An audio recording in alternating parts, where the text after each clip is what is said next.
Yang pertama disebut tentang roh Allah dan roh antikris.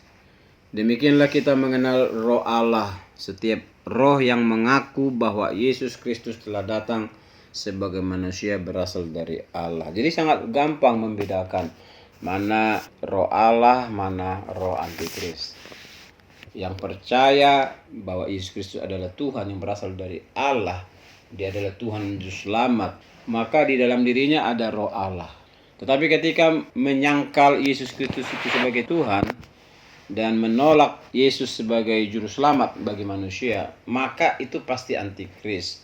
Jadi dari pemahaman ini, maka kita bisa mengembangkan lebih luas lagi dampak daripada orang yang dipimpin oleh roh Allah dan bagaimana seseorang itu akan mencintai Tuhan lebih daripada segalanya. Dia akan berbuat lebih untuk pekerjaan Tuhan. Dia akan memikirkan tentang pemberitaan Injil. Injil itu harus diberitakan sampai ke ujung bumi. Matius pasal 28 ayat 19 sampai 20. Pergilah, jadikanlah semua bangsa jadi muridku dan baptislah mereka dalam nama Bapa, Anak dan Roh Kudus. Ini tugas siapa? Ya, ada yang berkata, akan itu kan tugasnya pendeta, para misionaris, penginjil. Enggak, ini tugas kita semua. Cuma dalam menjalankan tugas ini kita harus memiliki tanggung jawab bagian-bagiannya. Karena pekerjaan Tuhan itu tidak bisa ditangani oleh satu orang, tetapi harus melakukannya dengan kerjasama, sesuai dengan talenta dan karunia yang Tuhan berikan. Ada orang melayani, memberitakan Injil di dalam sebuah daerah.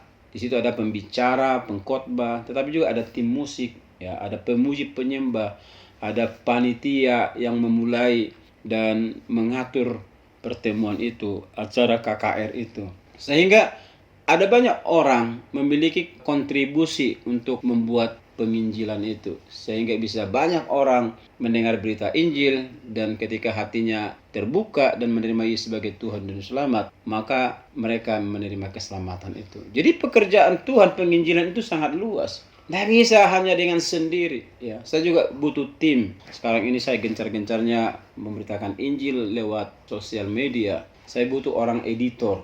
Ya, saya lagi berdoa supaya Tuhan kirim orang itu. Karena kalau saya sendiri juga yang membuatnya itu kecapean, kelelahan gitu ya. Mungkin ada orang yang baik hati yang mau membantu saya.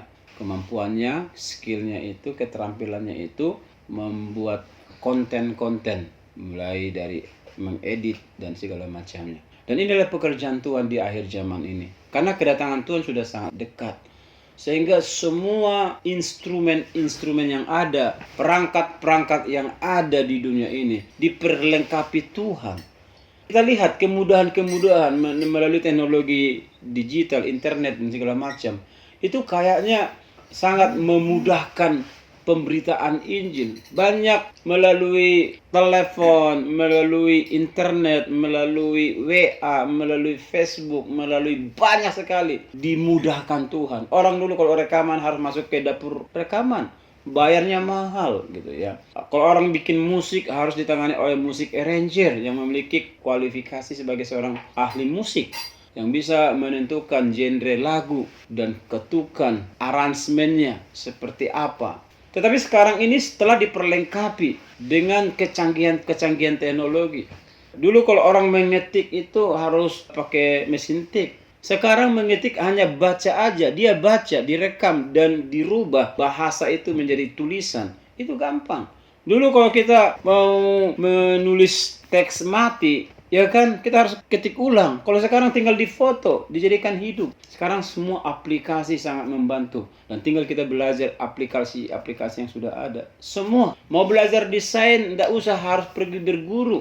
Tidak usah ikut kelas-kelas kursus, ya kan? Sekarang belajar tutorial itu banyak orang. Dosen saya kemarin berkata, ada orang yang membuat tulisan buku jauh lebih canggih isinya daripada orang yang sudah doktor. Dia kaget, dia baca, itu luar biasa. Dan ketika dia mulai bertanya, dari mana sumbernya ini? Dia bilang, saya hanya kumpulkan dari materi-materi yang ada di internet.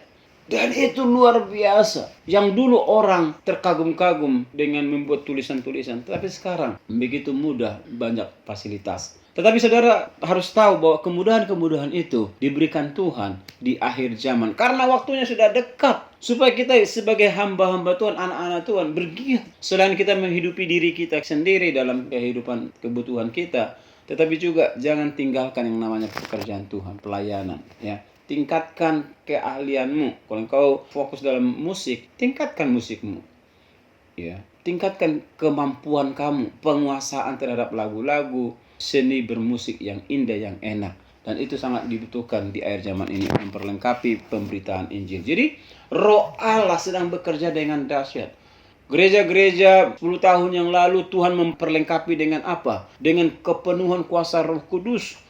Banyak orang dipenuhi dengan kuasa Roh Kudus. Di situ terjadi banyak mujizat. Banyak orang yang sakit sembuh, yang lumpuh berjalan, yang mati dibangkitkan, dan berbagai macam peristiwa, kejadian-kejadian yang luar biasa Tuhan bekerja lewat kuasa Roh Kudus. Tetapi di zaman akhir ini selain Roh Kudus, ada juga Tuhan berikan kemudahan dengan melalui teknologi yang terbaru yang sekarang kita rasakan. Ya.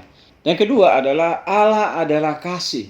Kasih ini penting. Dunia ini telah mengalami pergeseran nilai. Keluarga bukan lagi sebuah tempat untuk berteduh. Banyak anak-anak muda, generasi-generasi milenial lebih senang kalau dia kos, menyendiri. Karena di kamar sendiri, nggak usah keluar, dia melakukan banyak hal. Ya, melalui internet, beli segala macam, nggak harus pergi ke mall. Kalau lapar tinggal pesan GoFood, diantar sampai di depan rumah, depan pintu. Ini sedang terjadi. Trennya sekarang, anak-anak muda, generasi milenial memiliki gaya hidup yang berbeda. Dia ingin mendiri lepas dari keluarga. Tetapi saya katakan, keluarga itu adalah sebuah lembaga yang Tuhan ciptakan. Ada 2 lembaga yang di hadapan Allah berharga di dunia ini. Yang pertama adalah keluarga dan kedua gereja. 2 lembaga ini kalau tidak dimaksimalkan, kalau orang Kristen tidak hidup dalam 2 lembaga ini, hidupnya akan rusak. Mereka akan masuk ke dalam perangkap-perangkap iblis yang ingin menghancurkan hatinya. Karena yang dirusak bukan tubuhnya, tapi hatinya. Hatinya mulai dingin. Ya, di akhir zaman, tanda-tanda di akhir zaman, manusia mulai apa? Mencintai dirinya sendiri, mengabaikan agama, tidak menghormati orang tua. Itu telah ditulis. Kalau ada orang ingin menjauhkan diri dari keluarga, coba dicek. Ingin meluapkan emosi kebebasannya, freedomnya dia dengan konsep yang salah. Padahal arti freedom, kebebasan itu adalah kebebasan untuk berekspresi, melakukan kebaikan, mendapatkan pengetahuan yang baik, memperlengkapi diri supaya mampu bersaing di tengah-tengah dunia yang sedang begitu kuat arusnya melanda dunia ini.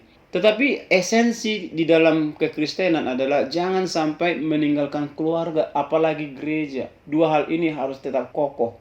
Kalau seseorang anak muda, anak-anak generasi milenial memegang 2 konsep ini, keluarga dan gereja, maka dia tidak akan terbawa arus. Ya. Dia akan tetap teguh sampai akhir hidupnya, sampai dia tua. Didiklah anak muda sejak muda dengan takut akan Tuhan. Dengan apakah seorang muda dapat mempertahankan hidupnya bersih selain memeliharanya dengan firman? Kalau ada firman Tuhan, ada hubungan dekat dengan Allah, dia akan mengalami akar yang kuat. Waktu dia tua, dia tidak akan menyimpang. Atau keputusan yang diambil, kebijakan yang diambil dalam hidupnya, itu selalu bercermin dari kebenaran firman Allah. Di dalam hidup orang yang ada Kristus, ada Allah yang mengutamakan keluarga dan gereja, maka di dalam dirinya akan kebangun kasih. Di mana kasih seseorang itu dibangun? Di keluarga dan di gereja. Kita bersentuhan, kita bergesekan di sini. Kadang harus berantam, kadang harus saling melukai. Kita seringkali merasa tidak nyaman, kita tidak dihargai, kita merasa direndahkan. Akhirnya bergesekan. Tetapi sebenarnya pergesekan itu adalah menghaluskan, membuat karakter kita menjadi karakter yang lembut, yang hatinya baik. Jadi gesekan itu jangan menjadi sesuatu yang buruk, tetapi pandang dan tangkaplah itu sesuatu yang baik. Jadi kalau kita ada dalam Kristus, pasti ada kasih. Dan kasih itu harus bisa kita praktekkan di dalam keluarga dan gereja. Ya, anak belajar mengasihi orang tua seperti apa? Ada kepedulian. Padahal kesempatan dia berbuat baik ketika dia bisa mau membantu orang tua. Ya, di saat-saat tertentu, Lauren itu baik juga. Yang bisa membantu saya mencabut uban ini, karena saya nggak bisa cabut sendiri. Kalau mamanya Bu Jua juga matanya udah miring-miring, udah nggak jelas lagi ini rambut putih atau rambut hitam. Tapi karena si Lauren masih matanya bening, ya, dia dengan mudahnya mencabut. Ada banyak sifat-sifat kasih yang bisa kita praktekkan.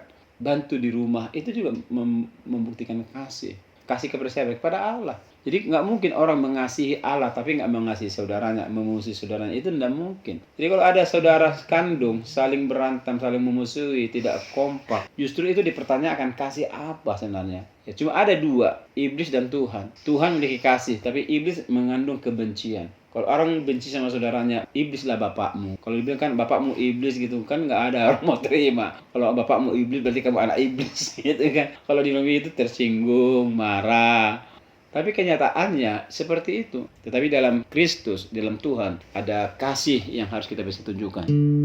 Supaya lewat itu dunia tahu bahwa kita ada dalam Kristus. Amin.